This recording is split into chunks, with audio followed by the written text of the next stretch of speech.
Была ли у вас в детстве мечта повторить судьбу Дюймовочки из сказки Андерсена? Не поверите, но у одной девочки эта мечта сбылась.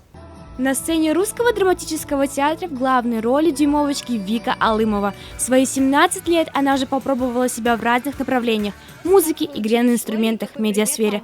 Она брала интервью у мировых звезд, была ведущей «Горы новостей» и других программ детско-юношеского телеканала «Тамыр».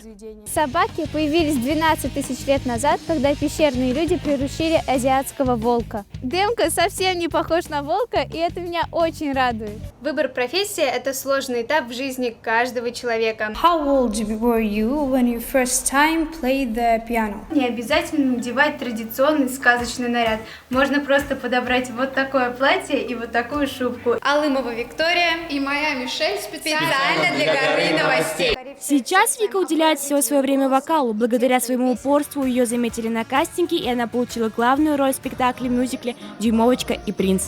Вика, скажи, сколько лет ты уже занимаешься музыкой? Ну, занимаюсь я музыкой где-то лет 6. Сначала меня отдали на скрипку, потом я пошла на фортепиано, потом захотела пойти на вокал, но мне сказали, что петь я совершенно не умею, и все-таки оставили на фортепиано, но потом как-то начала заниматься с педагогами уже частно, и вот, оказывается, умею петь. Как ты попала в спектакль? Ты проходила кастинг или тебя позвали лично? Я проходила кастинг, девочек было где-то 20, может быть 25, я не считала их, но правда были очень талантливые, кто-то не подходил по возрасту, ну вот взяли, я очень рада.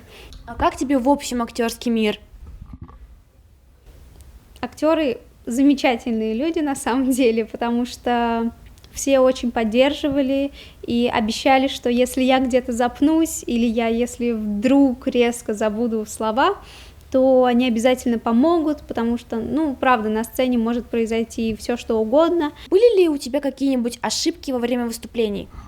Ошибки были, конечно, потому что это нервы, ошибки в тексте, ошибки в том, как я стою, например, или ошибки в вокале, конечно, они есть, потому что поешь вживую, и это на самом деле очень сложно делать, оказывается, перед таким количеством людей. Вика, ты раньше была ведущей «Горы новостей». Тебе как-нибудь навыки телевидения помогли? Это абсолютно две разные вещи, потому что когда ты работаешь перед камерой, ты видишь текст, и ты читаешь его, и ты не видишь зрителя, который тебя смотрит. Когда ты работаешь в театре, ты видишь практически все, что происходит в зрительном зале, кто-то включил телефон, кто-то разговаривает. Это разные вещи, но, безусловно, мне помогло, наверное, с боязнью каких-то публичных выступлений. НЖ Снегирева, Вика Алымова специально для «Горы новостей».